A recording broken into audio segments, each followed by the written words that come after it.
Pessoal, bem-vindos a mais uma aula de zoologia. Nós vamos começar agora a falar sobre os amniota, certo? Então, nas aulas anteriores, nós vimos vários grupos de vertebrados, né? A gente está focando nos grupos viventes, a gente conversou já sobre os agnatos, os gnatostomados, a gente falou sobre os teícteis, condrictes, a gente viu os anfíbios e agora a gente vai entrar nessa linhagem chamada de amniota, certo? A gente já conversou sobre esse grupo, né? A gente já viu algumas características deles. E aí, só para a gente relembrar, os amniota, eles compõem uma linhagem dentro de tetrápoda. Tá? Eles são um grupo monofilético dentro de tetrápoda.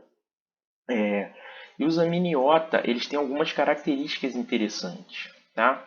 Uma das principais características, né, que chamam a atenção da gente em relação aos amniota é que eles apresentam um ovo que é chamado de ovo amniótico. Esse ovo ele apresenta uma série de membranas, tá? São chamados de anexos embrionários. Tá? Então essas membranas são o âmnio, o alantoide e o córion. Tá? Então aqui a gente vê uma figura, né, indicando essas membranas embrionárias. A gente vê o âmnio, né, que dá nome ao grupo amniota. O âmnio ele é uma membrana que está preenchida ali por líquido, certo? Esse líquido ele tem uma função de proteger um embrião de impacto, tá certo? Nós temos ainda o córion, que está relacionado à troca gasosa no embrião, e o alantoide, que está relacionado também, funciona como uma superfície respiratória, mas está relacionado ao armazenamento de excretas nitrogenadas, certo? E por que essas estruturas elas são importantes? Né? A gente já conversou sobre isso. Essas estruturas elas permitiram os amniota a ganhar uma independência maior da água, tá certo? Então, nos organismos que não apresentam essas estruturas, né, nos anfíbios, por exemplo, os anfíbios eles precisam de um ambiente úmido para desovar. Tá? Então a gente consegue ver um embriãozinho lá e esse embrião ele faz troca diretamente com o meio, né? Então ele faz troca gasosa diretamente com o meio. As excretas por difusão ocorrem também diretamente com o meio, tá certo? Então esse é um embrião que depende de um ambiente úmido, depende da água. Com essas estruturas, né, esses anexos embrionários, eles permitem os amniota a desovar em ambiente seco. Tá? Eles não, os tetrápoda, então, eles não dependem da água para se reproduzir. Tá? Então esse ovo agora ele pode apresentar uma casca, ele pode ser depositado em diversos ambientes. Tá? Então isso foi uma vantagem evolutiva para o amniota e isso está relacionado também à grande diversidade que esse grupo apresenta, tá certo? Isso é só para a gente relembrar, a gente já conversou sobre isso. Muito bem. Dentro de amniota, né, a gente tem várias linhagens, né? A gente viu algumas linhagens em paleonto, tá? E de grupo vivente a gente tem a linhagem sinapsida, né, e uma linhagem chamada de diápsida. Então, de representante vivente aqui de sinapsida, a gente tem os mamíferos, certo? E de diápsida a gente tem os répteis, tá? Incluindo aves, tá certo? Então aqui a gente tem nessa linhagem, uma linhagem diversa, interessante, né? Que tem formas muito diferentes. Quando a gente olha para esses organismos, a gente nem imagina que eles sejam aparentados assim, né? Porque tem um organismo muito diferente. Vocês imaginem uma tartaruga e uma ave, né? Mas na verdade esses grupos são sim aparentados. Então a gente tem os dinossauros, tá certo? E os répteis de maneira geral, incluindo as aves, tá? Só para a gente relembrar, a gente já conversou sobre isso, né? Sobre fenestras temporais. Esse grupo de ápsida ele apresenta duas fenestras temporais. Tá? Essas fenestras temporais, se a gente olhar os grupos viventes, a gente não vai ver dessa forma como está representado aqui nesse desenho. Né? Então, a gente pode observar formas modificadas, certo? Mas o importante é a gente lembrar isso, que é uma linhagem cuja característica é ter essas duas fenestras temporais. Tá? Essa é uma das sinapomorfias desse grupo. Tá? Isso foi perdido secundariamente em alguns grupos, como a gente sabe, né? A gente conversou sobre isso, como nos textudines, por exemplo. Tá? Então, só para a figura não ficar tão abstrata assim, deem uma olhada aqui nessas fenestras em crânios reais, tá certo? Então aqui a gente observa a fenestra superior e inferior aqui no crânio de um crocodiliano, tá certo? E aqui no crânio de um lagarto a gente tem a fenestra temporal superior e a inferior. Só que a inferior nos lagartos ela é incompleta porque eles não apresentam essa barra temporal aqui, tá? A gente vai ver isso ao longo da aula de hoje, a gente vai conversar sobre isso, tá certo? Então, quando a gente vê o crânio de um lagarto, às vezes a gente não consegue identificar muito bem essas fenestras porque eles apresentam uma condição modificada. Tá certo, gente? E aí, só para a gente relembrar, dentro dessa linhagem de ápice a gente tem algumas modificações, né? Então, tem algum Ictiosaura, por exemplo, eles apresentam uma característica secundária, a gente conversou sobre isso em Paleonto, né? Chamada de Euryapsida, onde eles apresentam uma fenestra temporal só. Testudinata não apresenta fenestra temporal, e essa é uma condição derivada também de um ancestral com duas fenestras. Tá certo? Muito bem. E então a gente vai começar a falar desse grupo aí de Diapsida, né? Um grupo mega diverso. E a gente vai precisar de mais de uma aula para falar sobre ele, tá bom? Bem, então dentro desse grupo a gente tem algumas linhagens, né? Como a gente observa aqui, né? Olha quanta linhagem, né? Várias linhagens extintas, mas de grupo vivente a gente tem representantes dessas duas linhagens principais, que é a Lepidossauromorpha e a Arcosauromorpha, tá certo? Quem são os representantes viventes de Lepidossauromorpha? A gente tem essa linhagem chamada de Lepidossaura, que é a linhagem que a gente vai ver na aula de hoje, tá certo? Grupo irmão de Lepidossaura dentro de Diapsida é uma linhagem chamada de Arcosauromorpha, que é composta de várias linhagens extintas, né? E a gente tem Dinossauria, que é representado pelas aves, né? Um grupo vivente, a gente tem Testudinata e a gente tem Crocodilia, tá bom? Então a gente vai começar a ver essa linhagem hoje. E na aula de hoje a gente vai ver os representantes viventes de Lepidossauromorpha, que são os Lepidossauria, beleza? Então, o Lepidossauromorpha é composto por várias linhagens, tá, gente? A gente observa que tem várias linhagens extintas, mas a gente tem uma linhagem vivente ainda, que é a Lepidossauria, tá? Então, é interessante a gente relembrar como existem organismos extintos, né, bem diferentes relacionados a esse grupo. Então, por exemplo, Ictiossauria, Plesiosauria, todos estão relacionados aos Lepidossauromorpha, tá certo? Aqui a gente observa nesse cladograma Testudinata aparecendo aqui dentro de Lepidossauromorpha, porque para alguns autores o posicionamento de Testudinata dentro de Diapsida não está completamente elucidado, tá certo? Mas a gente vai falar disso mais para frente. Muito bem. Então, quem são os representantes viventes dos Lepidossauromorpha? Os representantes viventes de Lepidossauromorpha são os Lepidossauria, tá certo? E aí a gente tem, dentro de Lepidossauro, alguns grupos extintos, mas a gente tem como representante vivente Rhincocephalia e Squamata, tá certo?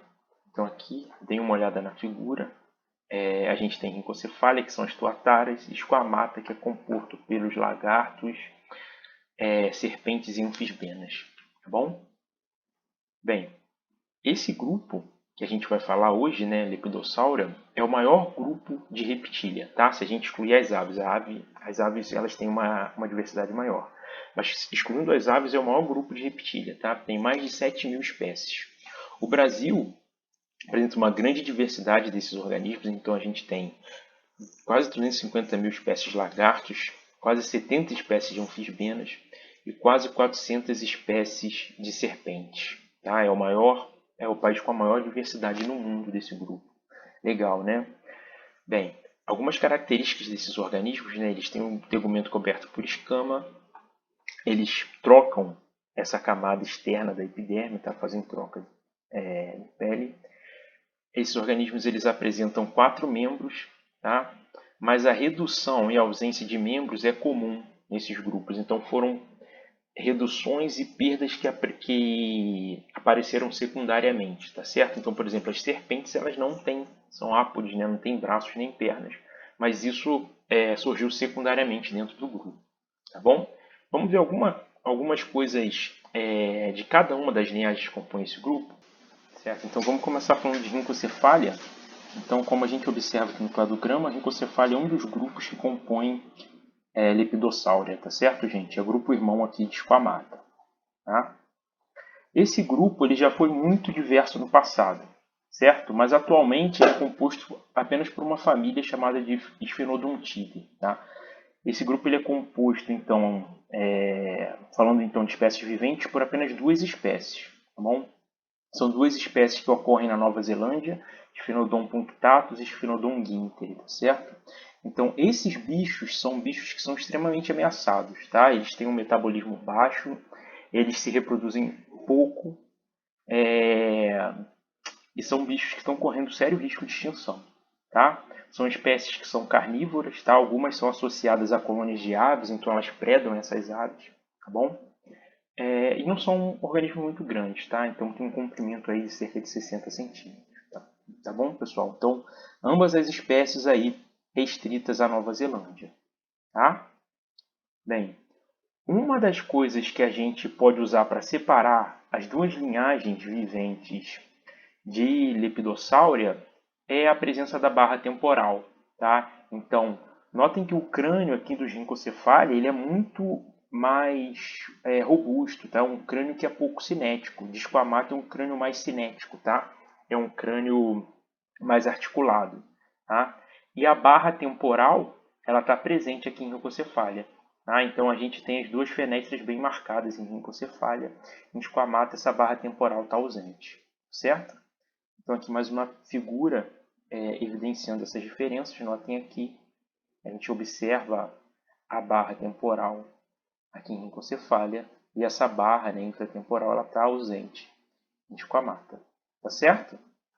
Muito bem. Então, em relação a Ginkgocephalia, esse grupo é representado pelos Sphenodontidae, e é isso, né? Um grupo de diversidade baixa, tá? Então a gente vai falar muito mais de Squamata do que de Ginkgocephalia, tá certo? Muito bem. Então vamos começar a ver os Squamata agora, e aí quando a gente fala de Squamata, a gente está falando de um grupo que é mega diverso e tem uma diversidade grande também em relação à ecologia, tá? A coisas relacionadas à história natural, né? De reprodução, comunicação, dieta, tá certo? Então esse grupo ele é composto pelas serpentes, pelos lagartos e pelas anfisbenas, tá? Interessante que se a gente olhar para a filogenia, né, tem sido muito estudado o relacionamento filogenético desses três grupos, né, que compõem o Squamata. Então as serpentes, as anfisbenas e Lacertilia, né, que são os lagartos. Tá? As anfisbenas são as cobras de duas cabeças, tá, gente? Então notem que aqui nessa topologia a gente tem a anfisbena como um grupo monofilético aqui em verde. As serpentes também são um grupo monofilético, tá, em azul. Mas se a gente considerar os lagartos, né, só os lagartos, tirando as anfisbenas e as serpentes, os lagartos não são monofiléticos, tá certo? É como se as serpentes e as anfisbenas fossem um grupo especializado aqui de lagarto, tá bom? Interessante, né? Vamos começar falando sobre os lagartos, então. A gente tem cerca de 3.000 espécies de lagartos, tá? E aí, como vocês podem variar, existe uma grande diversidade de forma, né? De forma, de hábitat, tá? Então, a ecologia desse grupo é uma ecologia bem variada, tá bom? Em relação ao tamanho, olha que variação que esses grupos apresentam, né? Então, a gente tem 10 espécies que apresentam 5 centímetros, os adultos, né? Esse é um bicho que ocorre por aqui, que é o Coleodactylus amazônicos. A gente tem chance, inclusive, de observar ele ali na Fundação Zoobotânica, tá?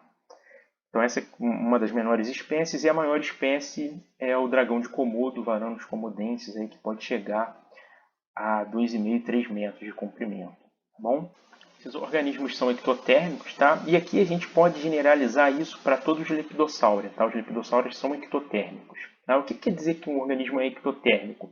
Ele depende da temperatura do ambiente para termorregular, tá? Para manter ali a sua temperatura corpórea em equilíbrio, tá certo? Essa é uma área de estudo bem interessante, tá? Para esses organismos. Então, tem vários ramos aqui que estudam a ecologia térmica desses organismos. Tá? O interessante é que a grande maioria eles termorregulam, de fato, né? Então eles buscam manter a temperatura corporal dentro de uma faixa ótima. Essa faixa de temperatura é onde a fisiologia dele vai funcionar de maneira mais otimizada. Tá? Então, imaginem que um organismo ele depende de uma temperatura para o funcionamento de enzimas, de várias coisas relacionadas à fisiologia. Tá? Então o organismo vai ter aquela faixa de temperatura e ele busca manter a temperatura dentro daquela faixa, termorregulando. Né? Então ele fica um pouco no sol, vai um pouco para a sombra. Tá? Então ao longo do dia ele vai mudando a estratégia dele a fim de manter a temperatura dentro daquela faixa ali. Tá certo? Algumas espécies, geralmente espécies que ocorrem dentro de áreas de floresta, assim, elas são osmoconformistas, né? Elas não termorregulam e a temperatura dela varia de acordo com a temperatura do ambiente, tá? E aí, claro que evidentemente que a temperatura do ambiente ela vai estar dentro dessa faixa ótima, tá? Ou eles termorregulam menos, tá bom? Essa característica é uma característica importante porque essa característica ela torna esses organismos muito vulneráveis, né, a mudanças climáticas, certo? Então, se a gente tem um aumento de temperatura, imaginem que lá o lagartinho ele tem que manter a temperatura dele dentro de uma faixa. Então, ele se expõe ao sol, vai para a sombra, ele fica termorregulando. Ele atinge essa faixa e ele vai cuidando da vida dele lá, né? Vai se alimentar, defender o território dele, vai se reproduzir. Então, à medida que a temperatura do ambiente muda, isso exige, né, desses organismos que eles passem mais tempo termorregulando, tá? E aí eles vão ter menos tempo disponível para outras atividades, tá bom? Então, isso é importante, essa característica é uma característica interessante por isso, tá?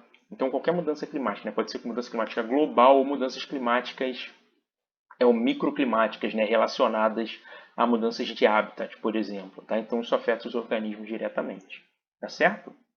Em relação à dieta, os lagartos, eles podem ser carnívoros, né? E aí eles podem se alimentar, por exemplo, de pequenos invertebrados, de insetos, outros tipos de invertebrados. Eles podem se alimentar de grandes vertebrados, tá? Então, os lagartos eles podem comer mamíferos, outros lagartos, serpentes, tá? Anfíbios, todos podem predar todos os grupos de vertebrados, tá certo? E além disso, eles podem ser onívoros ou herbívoros também, tá? Então, para essas espécies que são carnívoras, a gente pode observar táticas de forrageamento diferentes. Tá? Essas táticas de forrageamento elas valem para os anfíbios também, tá, pessoal? Então, aqui são extremos de um contínuo. Tá? A gente tem espécies que são forrageadores ativos, né, que eles têm uma alta taxa de movimentação e buscam a presa ativamente. Tá? E a gente tem forrageadores que são sedentários ou de espreita, que têm baixa movimentação, né, e eles usam primariamente a visão para detectar a presa, ele fica lá parado, esperando a presa passar para ele capturar a presa. Tá certo? Quando a gente compara a temperatura corporal em atividade, geralmente as espécies que são forrageadores ativos, eles têm uma temperatura corporal em atividade mais elevada do que as que são sedentários. Tá? Então, se a gente for para o campo ver um lagartinho lá andando o tempo todo procurando presa, se a gente for medir a temperatura dele, muito provavelmente essa temperatura, né, se a gente comparar com as espécies que estão ali no mesmo ambiente, que são sedentárias, a temperatura dele vai ser mais elevada. Tá bom? Eu trouxe um vídeo aqui de um forrageador de espreita, né, um forrageador sedentário, para vocês verem como que o bicho faz para caçar. Tá? Esse é um moloque, né, também chamado de diabo espinhoso, é uma espécie da Austrália. E aí esse bicho ele se alimenta principalmente de formiga. Tá? Então olha aí como é que ele faz para se alimentar. Ele fica só parado, esperando as formigas passarem por ele, né? E aí ele vai se alimentando. Tá? É um forrageador sedentário. Tá? Gasta pouca energia esse tipo de forrageamento. Tá certo? Um bichinho é bem interessante, né?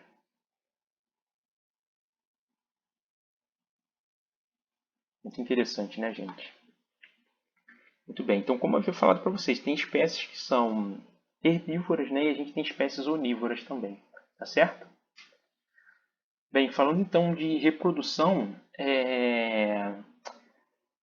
a fecundação é interna, né? Então tem cópula, existe um órgão copulatório chamado de hemipênis, eu vou mostrar a foto para vocês. E geralmente essas espécies, os lagartos, eles têm um comportamento de corte bem elaborado, tá? Então que envolvem vários tipos de comunicação diferentes. Então, a gente pode ter comunicação química, visual, a gente vai falar um pouco mais sobre isso mais para frente, tá bom? Então, como eu havia falado para vocês, existe um órgão copulatório, né, que é chamado de hemipênis. Geralmente esse hemipênis, né, ele é muito ornamentado, tá? Tem esses espinhos que ajudam ele a se fixar, tá? E esse tipo de ornamentação ele é muito usado na taxonomia, tá? Então, tem alguns pesquisadores que se especializam no estudo dos hemipênis, tá? Então, eles preparam, esses são os hemipênis preparados, né? Geralmente se usa parafina, né? Eles ficam inflados e depois eles são amarrados. E aí os pesquisadores conseguem estudar as estruturas aqui, tá certo? O hemipênis ele é pareado, tá, gente? Então tem dois aqui e o bicho usa um só quando está copulando, tá? Bem, existe dimorfismo sexual para muitas espécies, então a gente observa aqui, né? Aqui um macho, uma fêmea, um macho e uma fêmea. Então esse dimorfismo a gente observa em tamanho corporal, a gente pode observar dimorfismo em relação à coloração também, tá? E tem várias espécies em que os machos eles são territorialistas, tá? Então eles defendem um território, dentro do território do macho tem várias fêmeas, tá? Se aparece outro macho lá, o pau quebra, tá? Eles brigam e o macho lá, que é o dono do território, briga então para defender o território dele, tá? Bem, existem outras estruturas envolvidas no dimorfismo sexual, tá? Então aqui é um exemplo de um grupo de espécies onde o macho apresenta uma região gular bem desenvolvida e essa região gular ela apresenta esse colorido muito chamativo, né? Isso é usado em comunicação visual, tá? O interessante é que parece haver uma escolha por parte das fêmeas, né? Machos com regiões gulares maiores e mais coloridas. E o legal é que isso está relacionado, né, pelo menos para algumas espécies, alguns estudos mostram, com a quantidade de testosterona que esse macho tem. Então, machos com mais testosterona, eles apresentam essa região gular mais desenvolvida e mais colorida. Interessante, né? Então, existe esse componente relacionado à seleção sexual, onde, na verdade, as fêmeas estão selecionando machos com níveis de testosterona mais alto, tá? Existem algumas coisas interessantes, tá? Muita coisa relacionada à reprodução de lagarto. Eu trouxe alguns exemplos aqui só, tá? De algumas coisas que são mais interessantes assim, mas como eu havia falado para vocês, né? Para os outros grupos. Então tem uma diversidade muito grande de coisa para a gente ver, de coisa para se mostrar, tá? E aqui eu estou tentando fazer um resumo para a gente entender esse grupo, tá? Então existem alguns casos onde existe um macho, né? Esse macho ele domina um território. Ele é intolerante a outros machos, né? Então ele é territorialista. Se aparece outro macho lá, eles brigam, tá certo? Esse macho ele apresenta um padrão de coloração diferente das fêmeas, tá? O interessante é que em algumas espécies existem machos com padrões de coloração parecidos com as fêmeas. E esses machos eles conseguem se infiltrar no território desses machos coloridos, tá? E se reproduzir com as fêmeas lá. Interessante isso, né, gente? Bem, os lagartos eles podem ser ovíparos, tá? Existem espécies vivíparas também, tá certo? Existe uma coisa interessante em relação às espécies vivíparas, né? Em regiões temperadas ou de altitude, se a gente comparar, né, o número de espécies, a gente vai encontrar uma proporção maior de espécies vivíparas. Por quê? Como essas espécies, a fêmea leva os filhotes, né, e ela consegue termorregular, ela consegue manter uma temperatura ali no corpo ótima para o desenvolvimento desses filhotes, tá? O que não seria possível se ela depositasse ovos, né? O ovo ia ficar parado lá, sujeito à variação da temperatura do ambiente, tá certo? Então, por isso que em regiões elevadas, em regiões temperadas, se a gente pegar uma proporção de número de espécies, é mais comum a gente encontrar espécies vivíparas, tá certo? Muito bem. Em relação ao cuidado parental, ele geralmente é ausente, tá? Então a gente observa pouco cuidado parental, com exceção de pouquíssimas espécies que cuidam dos ovos, tá certo?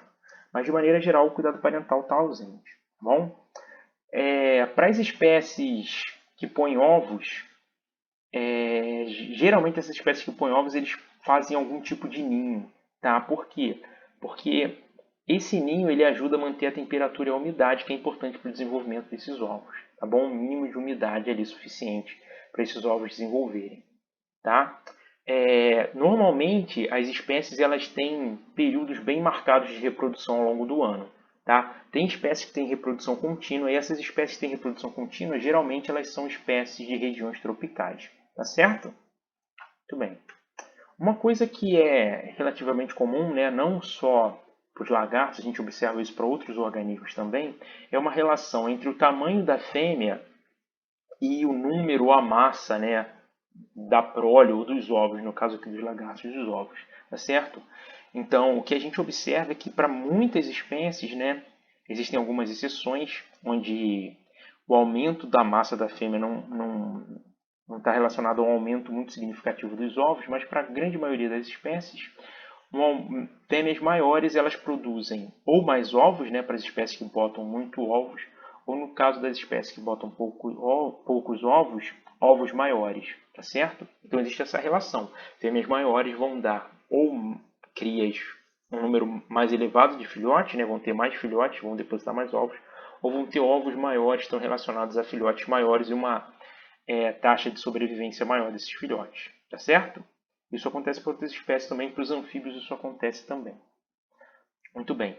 Existe uma relação entre o tamanho do bicho, o período de maturação e o tempo de vida.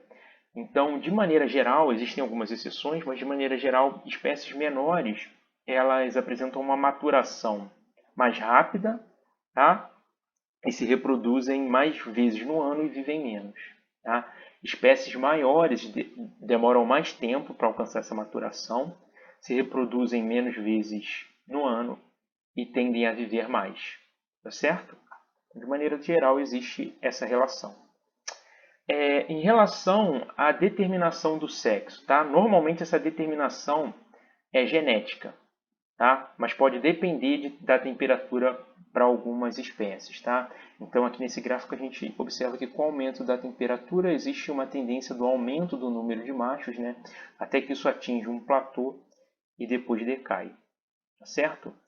E para as espécies onde a determinação do sexo está relacionada a fatores genéticos, a gente observa os fatores heterogenéticos, né? Tanto nos machos, né?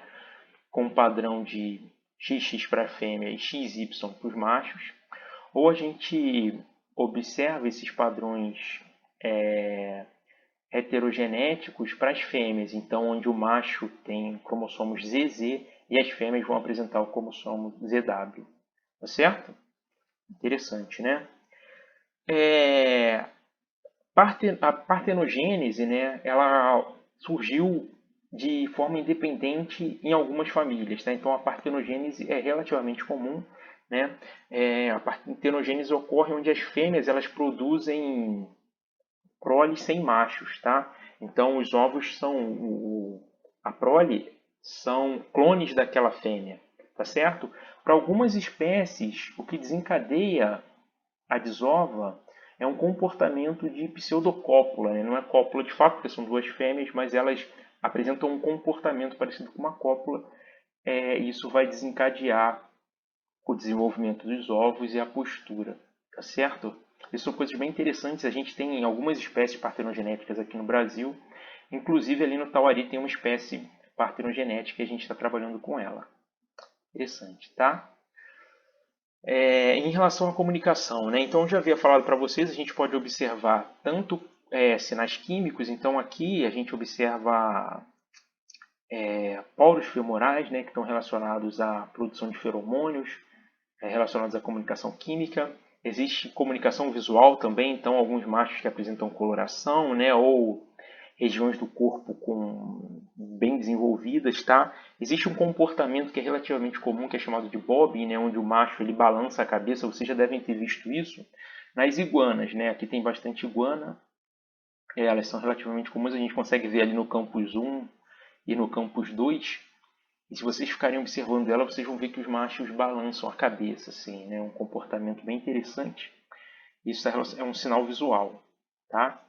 Existem sinais táteis também e sinais sonoros, tá? Tem algumas espécies que vocalizam, tá certo? Muito bem. Então, dando continuidade aqui à aula, vamos falar agora um pouco sobre as anfisbenas. Então, a anfisbena, como a gente pode observar aqui, dentro de Squamata é o grupo que tem a menor diversidade, né? Então, tem poucas espécies de anfisbena quando a gente compara com espécies de lagartos e de serpentes. Então, existem cerca de 150 espécies de Amphisbaena, né? São organismos que são ápodes de hábitos fossoriais, tá? Tem olhos reduzidos e tem a cabeça com um formato geralmente ou pontudo ou achatado, que é um formato adaptado para a vida fossorial, tá? Para a escavação no solo. Então, dê uma olhada aqui quando a gente compara a cabeça de 3 gêneros, né? Aqui Leposternum, Anopis e Amphisbaena, como essa cabeça ela é alongada, né? Algumas espécies achatada, isso tudo para facilitar a escavação, tá certo? Muito bem. Então, dê uma olhada aqui num Amphisbaena interessante. Esse é um bicho do gênero Bipes, que é um bicho que ocorre no México, tá? Um bichinho bem simpático, tá? O interessante desse bicho é que ele ainda tem os braços, né? Não tem as pernas, mas tem os braços.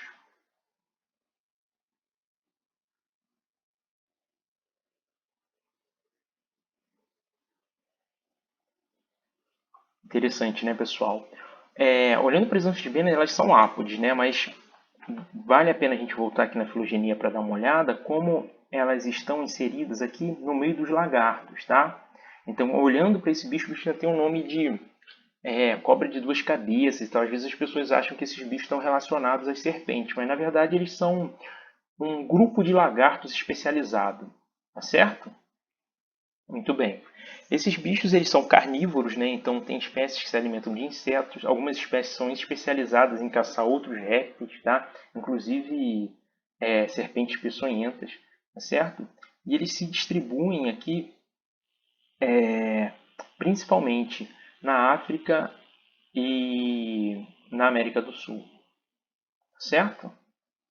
Muito bem. Em relação à reprodução, as anfisbenas elas também apresentam hemipênis, certo? Elas usam sinais químicos para se comunicar, né? E durante a corte. E a maioria das espécies é ovípara, certo? Muito bem. Vamos ver um pouco então sobre as serpentes agora. A gente já viu os outros grupos, né? Falta a gente ver as serpentes, tá? As serpentes elas são ápodes, tá? Então as serpentes não possuem braços nem pernas, né? A ausência de membros nas serpentes foi uma perda secundária, então elas descendem de ancestrais que têm braços, tá? Tanto que na prova tem aquela questão, né? Se as serpentes são tetrápodes, e a resposta é que sim, elas são tetrápodas, né? Elas estão dentro do grupo dos tetrápodas, descendem de ancestrais que têm braços e pernas, tá certo? Muito bem, pessoal. Eles apresentam uma grande variação de hábitat, tá? De ecologia, de forma. Então, dê uma olhada em como o tamanho varia. Então, a gente tem espécies bem pequenas, né, com cerca de 10 centímetros, como é o caso dessa espécie aqui, Leptotyphlops scarlei, e as maiores com cerca de 10 metros, tá? Como é o caso da sucuri ou Nectis murinus. Então, olha a diferença, né? Uma variação de tamanho impressionante, né? Uma coisa interessante das serpentes é que elas têm numerosas vértebras, né? E essas vértebras têm costela, então elas têm costela ao longo de todo o corpo, tá? Essas costelas, elas auxiliam na locomoção e as vértebras, elas apresentam algumas características especializadas que impedem a torção, tá? Então, quando a gente vê a serpente ela se movimentando, escalando ou predando, né, enrolando o corpo dela ao redor de uma presa, as vértebras elas apresentam algumas estruturas que impedem que elas se torçam facilmente, tá certo? Uma outra coisa interessante em relação às serpentes é que o crânio ele é muito cinético, tá? Então é um crânio que apresenta uma certa articulação, tá? Essa característica de um crânio cinético é importante na alimentação para as serpentes, tá certo? Então elas conseguem uma amplitude bocal grande para elas poderem engolir a presa, tá? Então notem aqui como a mandíbula ela desliza no quadrado e esses organismos apresentam uma amplitude da mandíbula bem grande, tá? Além disso, algumas espécies, alguns grupos apresentam uma sínfise aqui na junção das mandíbulas, tá? Essa síntese ela permite que as mandíbulas se desloquem aqui medialmente, certo? Isso tudo auxilia na alimentação, tá? Então, dê uma olhada aqui nessa figura, como a boca das serpentes ela pode se deslocar e se ampliar muito, né, para engolir presas grandes, tá certo? Tem espécies, inclusive, que conseguem engolir um ovo inteiro. Olha que coisa impressionante, né? Muito bem. Uma característica interessante que ocorre durante a alimentação é que a abertura traqueal ela é impulsionada para frente, tá? Isso faz com que as serpentes elas consigam respirar e se alimentar ao mesmo tempo, certo? Interessante, né? Vamos ver algumas coisas então relacionadas a órgãos sensoriais, tá? As serpentes elas de maneira geral têm uma boa visão, tá? Algumas espécies utilizam a visão para localizar a presa, né? Então algumas espécies são visualmente orientadas, tá? A pálpebra ela não é móvel e a mobilidade do globo ocular é limitada também, tá? E aí a importância e o desenvolvimento dos olhos vai variar de espécie para espécie, tá? Geralmente espécies que têm hábitos mais fossoriais têm olhos menos desenvolvidos, certo? Muito bem. Bem, em relação à audição, as serpentes elas são desprovidas de ouvido externo, tá? Ou membrana timpânica, né? Tanto que a gente pega uma serpente e não vê o tímpano. Nos lagartos a gente consegue observar, tá? O ouvido interno está presente e ele capta principalmente sons de baixa frequência, certo? E são sensíveis a vibrações que são transmitidas a partir do solo, tá bom? Então as serpentes elas não escutam muito bem, tá? Apesar delas sentirem, né, captarem vibrações que são transmitidas através do solo, certo? Mas e aí? E o encantador de serpente, então? Como é que faz? Se a serpente ela não escuta, né? Ele está tocando a flauta, ela não está ouvindo, tá? Nesse caso, em particular, essas serpentes elas guiam muito pelo movimento. Então é o movimento da flauta que faz com que elas fiquem seguindo o movimento do encantador. Interessante, né, galera? Tudo bem. A área olfativa das narinas é pouco desenvolvida nas serpentes, certo? Mas e aí? Então, será que o sentido do olfato está ausente nas serpentes? Bem, as serpentes elas têm uma estrutura, né, um órgão vomeronasal, localizado aqui, né, no céu da boca, que é chamado de órgão de Jacobson, tá? Então, esse órgão ele tem uma série de terminações nervosas e as serpentes utilizam essa estrutura como estrutura olfatória, né? Então elas experimentam o ar, né? Utilizam a língua para capturar partículas e essa língua ela leva as partículas até esse órgão vomeronasal, tá? Por isso que a gente vê as serpentes o tempo todo botando a língua para fora, então elas coletam partículas do ar, coletam do substrato e levam até essa estrutura, certo? O órgão de Jacobson. Bem, as serpentes, né, algumas espécies de serpentes têm um sentido a mais do que o nosso, tá? Então, algumas serpentes elas apresentam estruturas que são termossensíveis, tá? Estruturas termosensoriais, que são capazes de detectar o calor, tá? Uma dessas estruturas é a fosseta loreal, tá? Então, observem aqui nessas imagens, existe uma seta vermelha aqui apontando para essa abertura aqui, né, entre o olho e a narina. Tá? Então, aqui está o olho e a narina e a gente tem uma abertura aqui. Essa abertura é a fosseta loreal, tá? Que é uma estrutura termorreceptora, né? Ela é sensível ao calor. Tá? A fosseta loreal, que está presente nessa região aqui, que é a região loreal, ela está presente nas serpentes da família Viperidae, né? Jararaca, cascavel, surucucu, certo? Algumas espécies, como os pitonídeos, por exemplo, eles podem apresentar fossetas labiais, tá? As fossetas labiais aqui, ó, observem aqui, são aberturas também, né?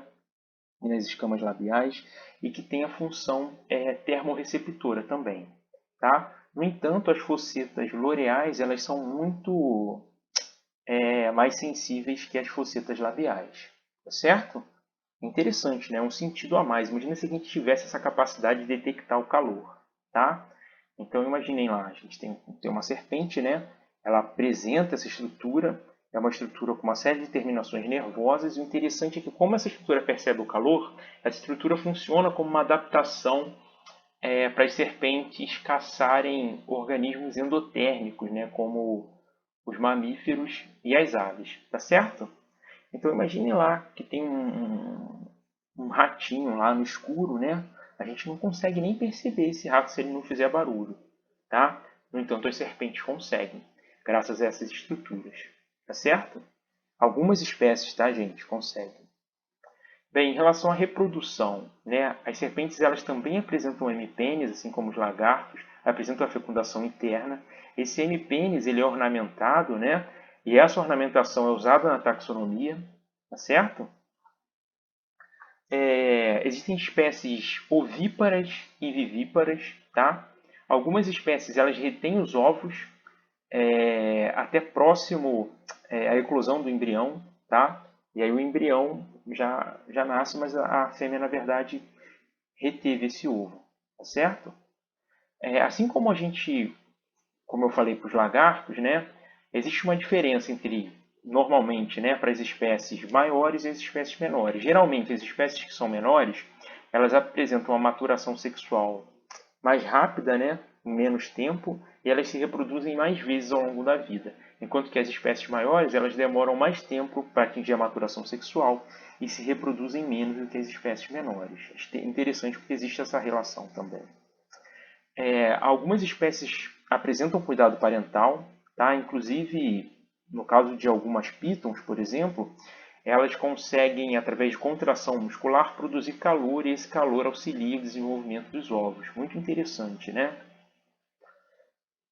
As serpentes, elas utilizam tanto sinais químicos quanto sinais táteis, né, para reprodução. Então, existe uma corte, tá? E os sinais envolvidos são esses, os químicos e os táteis, tá? Muitas vezes, os machos eles entram em disputa, tá certo? E o interessante é que essas disputas entre os machos não envolvem nem mordidas, os machos não utilizam veneno, nem mordidas, nem nada assim. Na verdade, eles fazem como se fosse uma luta, uma queda de braço, assim, né? Eles medem a altura, então eles vão se esticando o máximo que podem e ficam comparando a altura e depois um força o corpo para derrubar o outro, tá? Esse é o tipo de disputa que existe entre as serpentes. Vamos falar sobre os tipos de dentições das serpentes. Então, as serpentes elas apresentam 4 tipos de dentições diferentes, tá, gente? Esse tipo de dentição vai variar de espécie para espécie, tá? Então, a gente tem o tipo áglifo, tá? No tipo áglifo estão presentes dentes, tá? Mas não existe nenhum dente especializado para inocular veneno, tá? Essas espécies não são peçonhentas e elas utilizam então a constrição para matar a presa, tá? Então alguns exemplos de espécies que apresentam esse tipo de dentição áglifo é jiboia, sucuri, caninana, tá certo? Então essas espécies elas vão usar a constrição para matar a presa, tá? Ao contrário do que muitas pessoas pensam, a serpente ela não quebra os ossos da presa, tá? Essa constrição asfixia a presa e como a pressão é muito forte, ela eleva muito a pressão arterial também, tá certo? Então ela captura, mata a presa, né, por constrição e depois ingere essa presa, tá?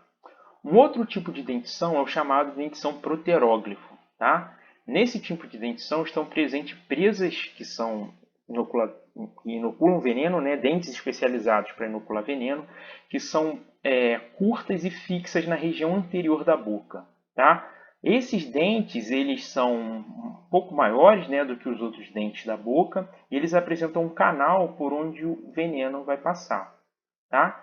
Então esse tipo de dentição a gente encontra em alguns em serpente da família Lapídea, né? Coral verdadeira, naja, mamba, tá? Serpentes marinhas. Essas serpentes estão entre as serpentes mais venenosas, tá, gente? A coral que a gente tem aqui é uma espécie extremamente venenosa. Um outro tipo de dentição é o chamado de dentição opistóglifo, tá? Nas espécies que apresentam esse tipo de dentição, elas apresentam uma presa curta também, fixa, só que é na região posterior da boca, tá? Esse dente ele apresenta um pequeno canal também por onde o veneno vai passar, tá? Então estão presentes em algumas cobras cipós, falsas corais. Geralmente as espécies que apresentam esse tipo de dentição são espécies cujo veneno não é tão potente, tá? Embora em alguns casos, né, existem casos de hospitalização e algumas espécies que têm uma peçonha mais potente, tá? Mas geralmente quem tem a dentição opistóglifa são espécies que não possuem importância médica, certo? E o quarto tipo de dentição é o tipo de dentição solenóglifo, tá? Nesse tipo de dentição estão presentes dentes tubulares, né, como se fossem agulhas de injeção, né, agulhas hipodérmicas assim. Então são dentes tubulares móveis na parte anterior da boca, tá? Então esse tipo de dentição ele está presente em cascavéis, jararacas e surucucus, tá certo? As espécies que apresentam esses tipos de dentição são espécies que têm um veneno potente, tá? Espécies de importância médica. Então entre as espécies que são recordistas em números de acidentes com seres humanos, tá certo? Então, para vocês terem uma ideia de como o veneno desses bichos é potente, como eles caçam, né? A gente viu que as espécies que fazem constrição, elas mordem e matam por constrição, as ágrifas, né? As espécies que são proteróglifas e opistóglifas, elas tendem a morder também e segurar a presa, tá? As solenóglifas, elas mordem e soltam, tá? E aí a presa morre e elas vão atrás. Então deem uma olhada como essa dentição é potente. Essa daí é uma cascavel, né? Lembrando que a cascavel ela tem fosseta loreal, tá? Então ela percebe o calor também. É um rato, né? Ela percebe o calor do rato. Ela vai começar a botar a língua para fora, né? Usando o órgão de Jacobson. Então é isso. Ela dá uma mordida e para, tá? Para as serpentes, a gente olha um ratinho, assim, o ratinho pode parecer um bichinho indefeso, mas os ratos, na verdade, eles mordem e eles podem causar ferimentos graves, tá? Algumas vezes as serpentes. Então essa estratégia de morder e soltar é uma estratégia bem eficiente. E notem que ela mordeu, o bicho soltou na hora. E ela fica só esperando.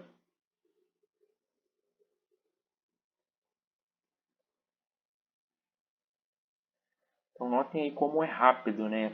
Passaram só alguns segundos e o veneno já começa a fazer efeito no rato. Impressionante, né? Tá? Quando a gente mapeia esse tipo de dentição na filogenia, a gente observa que alguns dentes surgiram mais de uma vez, né? Alguns tipos de dentição, e que existe um sinal filogenético na dentição também. Tá? Então, algumas famílias podem apresentar um tipo de determinado de dentição. Tá certo? Bem, vamos falar um pouco sobre o efeito do veneno. Tá? O efeito do veneno ele vai variar de espécie para espécie. Geralmente, os efeitos eles agem em conjunto, tá? Mas um efeito ele pode se destacar dependendo da família, tá? Ou da espécie. Então, um efeito do veneno é um efeito neurotóxico, tá? Esse efeito neurotóxico ele atua principalmente sobre o sistema nervoso. Então, ele causa a morte por asfixia, né, por parada respiratória. Como esse veneno ele é neurotóxico, ele vai paralisar o diafragma, os músculos intercostais e a presa ela vai morrer por asfixia, tá? No veneno da coral, por exemplo, o principal efeito que o seu veneno possui é o efeito neurotóxico. A gente pode observar também um efeito proteolítico. Tá? No caso desse efeito proteolítico, ele causa necrose muscular, tá? Necrose dos tecidos. Então, ele age dissolvendo a proteína, né? Proteolítico, ele dissolve a proteína e causa necrose. Tá? Então, a gente observa um efeito proteolítico, né, que se destaca nos venenos de algumas jararacas e da surucucu, por exemplo. Tá certo? Então, notem aqui nessas fotos, né, aqui são acidentes de pessoas que mantinham serpentes em cativeiro. Tá? E a gente consegue observar que o efeito proteolítico ele é realmente grave, tá? Em alguns casos. Então aqui a gente observa outra imagem, isso é uma víbora do Gabão, né? E o rapaz mantinha ela em cativeiro e ele sofreu um acidente. Tá? Então a gente observa aqui como o efeito dessa mordida é um efeito realmente devastador. Tá?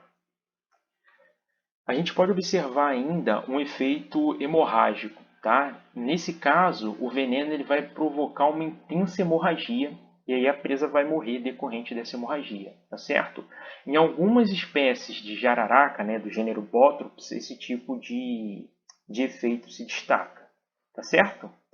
E aí, como é que a gente faz então para se proteger de uma picada de serpente, tá? Vale lembrar, né, gente, que poxa, a gente tem muita espécie, são poucas as espécies de importância médica, tá? E aí, a gente tem quase 30 mil acidentes registrados por ano no Brasil e, em média, 150 óbitos, tá? Então, assim, essa coisa de sair matando serpente é uma ignorância tremenda, né? Eu vejo, por exemplo, às vezes as pessoas mandando foto de bichos que não fazem mal nenhum. Nem morder o bicho morde, são bichos que são importantes, né? Para a manutenção do ecossistema. Por exemplo, tem um bicho que ele come lesma, então é um bicho excelente para você ter na sua horta, né? Próximo à horta, e as pessoas vão lá e matam os bichos, tá? Então é uma ignorância muito grande. Bem, em caso de acidente, né, quais são as orientações? Então é lavar o local da picada com água e sabão, manter o acidentado hidratado e levar essa pessoa para um hospital, tá certo? Então é só isso. Lavar, se puder, né, tirar foto da serpente para ela poder ser identificada é interessante também. E encaminhar essa pessoa para o hospital, tá certo? O que, que não se deve fazer? Cortar ou perfurar o local da picada, tá? Porque pode infeccionar, né? Você vai cortar, vai abrir mais ali a ferida e pode infeccionar. Não se deve chupar o veneno, porque não adianta nada, tá? Você vai, né, a circulação do veneno ocorre rapidamente, então você acha que está chupando algum veneno ali, tirando, mas não está adiantando de nada. Não aplicar fumo, alho, né, outros produtos, porque esses produtos eles não têm efeito nenhum e eles podem contaminar, na verdade, o local ali do acidente. E, em hipótese alguma, aplicar torniquete, tá, pessoal? Por quê?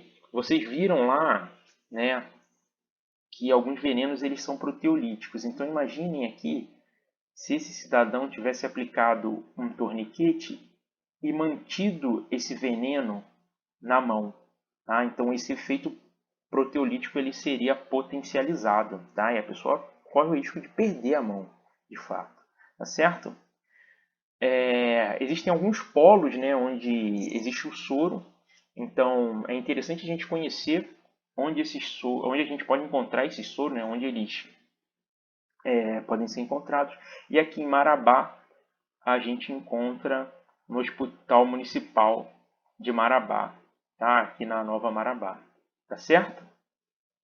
Bem, pessoal, por hoje é isso, né? Eu acho que a gente fez um panorama bem geral assim sobre Lepidosauria. Qualquer dúvida que vocês tiverem, vocês podem me falar, tá certo? Valeu, até a próxima.